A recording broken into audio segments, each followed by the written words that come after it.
Vous le savez, je m'intéresse à la macrophotographie et au cours des dernières semaines, je me suis intéressé et passionné pour un créneau particulier dans le domaine de la macrophotographie, c'est-à-dire la photographie d'insectes.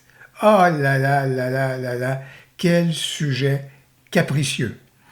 Alors aujourd'hui, je veux partager avec vous certaines de mes réalisations, mais surtout, je veux partager avec vous la façon que j'ai utilisée pour travailler, pour obtenir les photos que je vais vous présenter, et surtout certaines de mes observations, certains constats que je veux partager avec vous afin de vous permettre peut-être à ce moment-là d'accélérer ou de mieux réussir vos premiers pas dans le domaine. Voilà donc ce qu'on va examiner maintenant.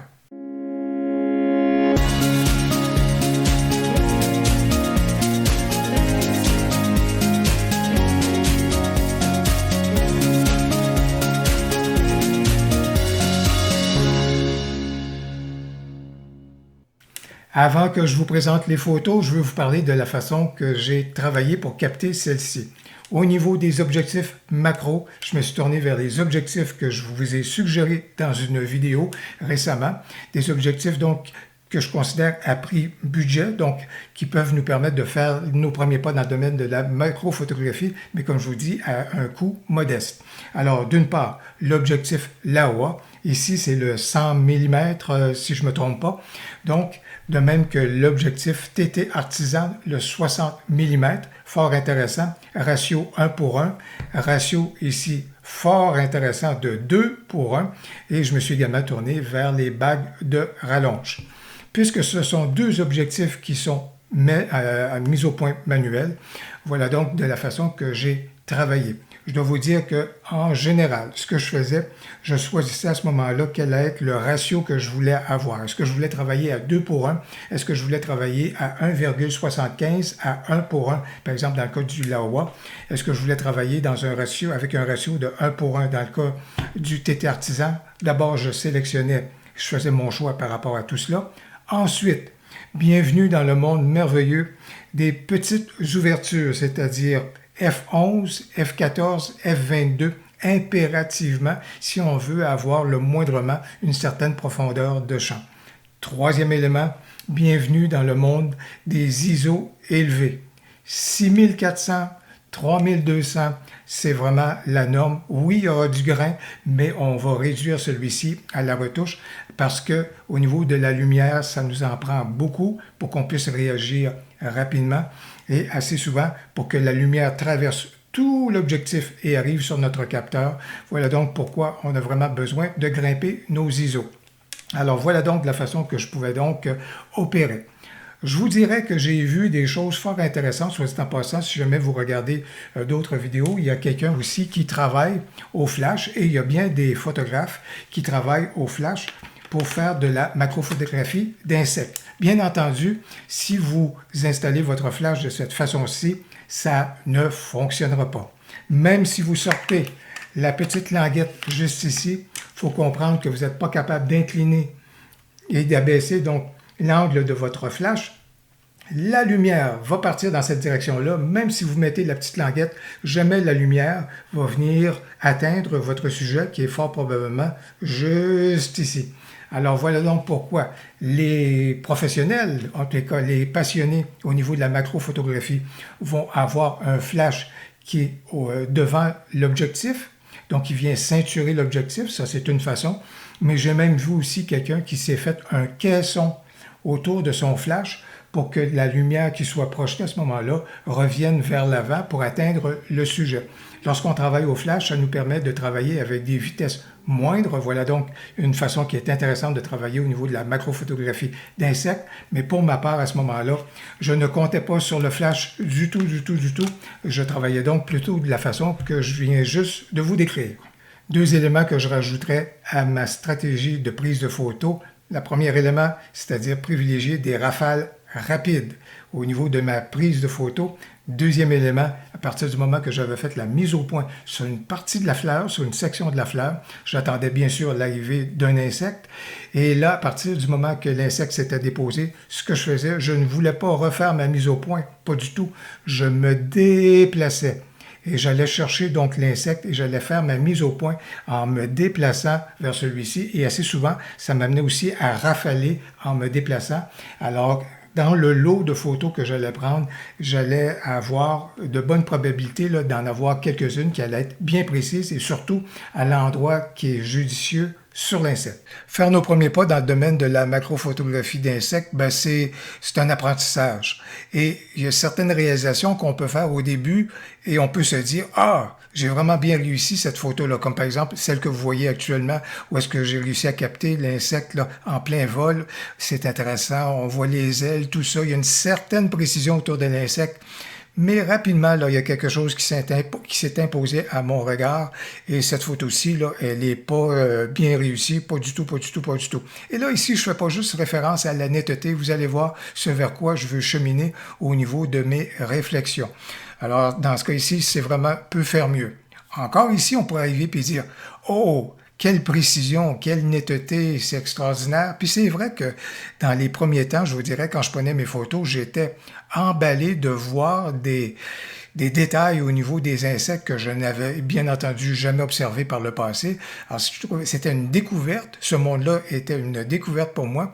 Il y avait des choses ici qui pouvaient m'apparaître vraiment bien réussies. Mais vous allez voir encore ici, c'est vraiment, on est dans la catégorie peut faire mieux. Mieux encore dans ce cas ici, cette photo-ci, précision, détail, et sur la fleur, et sur l'insecte, tout ça, ça semble bien. J'ai jamais vu avec autant de précision les poils qui peuvent être là sur par exemple, sur cette guêpe-là.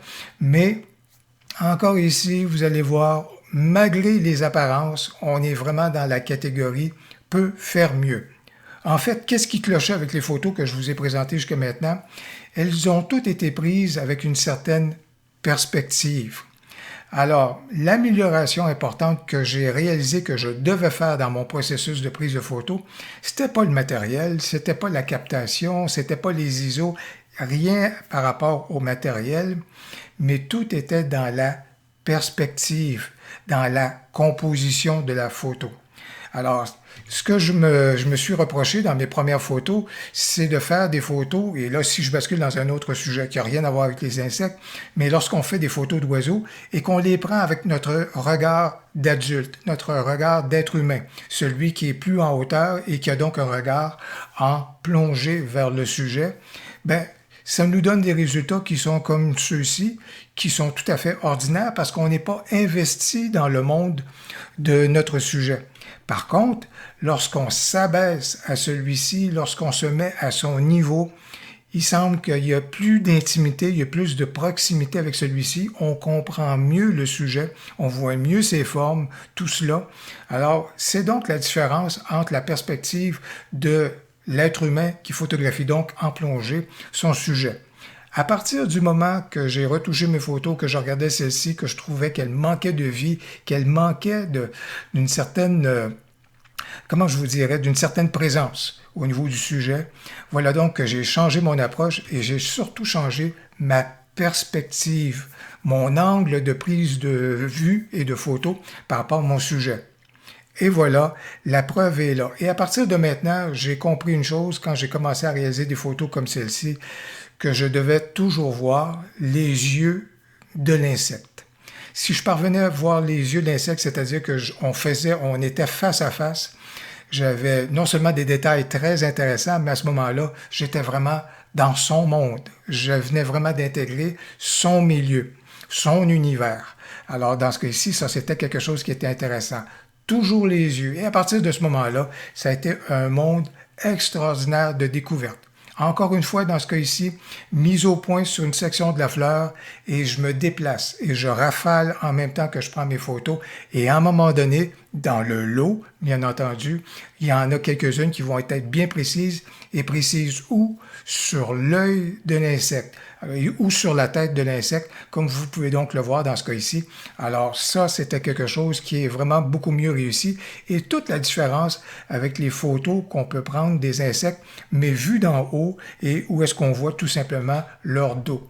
Alors dans ce cas ici, encore une fois, j'ai jamais vu les yeux d'une mouche avec cette précision-ci. Là, je suis vraiment, là, j'étais vraiment immergé dans ce monde-là. Pour moi, c'était une merveilleuse découverte. C'était fascinant de voir la forme des yeux, la composition des yeux. Vraiment, là, c'était quelque chose de bien intéressant. Si je parviens à voir les yeux d'un insecte, la photo est surtout nette à ce moment-là. La photo, elle est bien réussie, comme c'est le cas dans ce cas ici, donc au niveau de cet insecte-ci. Vraiment me mettre à son niveau, non pas d'avoir le regard en plongée, me mettre à son niveau.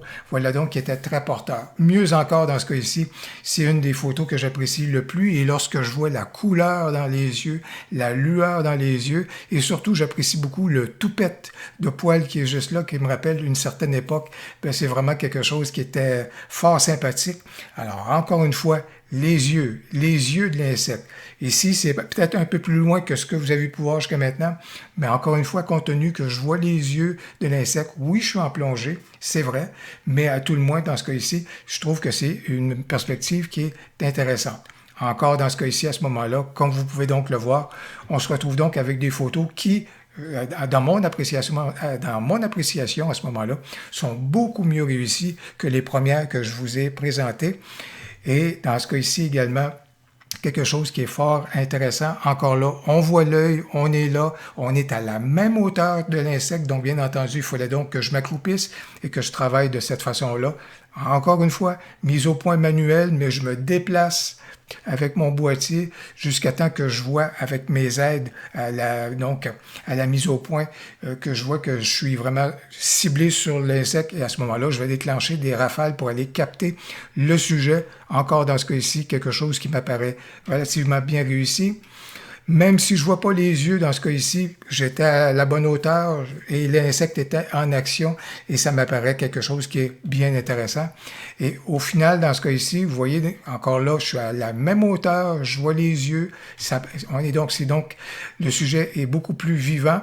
Et au final, je vous dirais, je m'en vais vers quelque chose qui est comme c'est là. Alors, belle netteté, les yeux sont présents, je suis de même niveau à ce moment-là, je n'ai pas le regard de l'être humain par rapport à l'insecte, et mieux encore au niveau de cette libellule-ci, avec le reflet de la lumière qui est là, qui est présent dans les yeux donc de l'insecte, ben, je pense que c'est quelque chose qui est intéressant. Pourquoi? Parce que je m'étais abaissé au niveau donc de l'insecte, et j'étais à son niveau à ce moment-là, et j'étais donc dans son univers. Eh bien, j'espère que vous avez apprécié mes observations et les points de repère que j'ai pu partager avec vous au sujet de mes réalisations. Et j'espère que ces observations-là pourront vous être utiles dans vos premiers pas dans le domaine. Si vous avez apprécié la vidéo, n'hésitez donc pas à cliquer sur j'aime et surtout, n'hésitez pas à commenter. J'ai bien hâte de vous lire. Au plaisir, à la prochaine.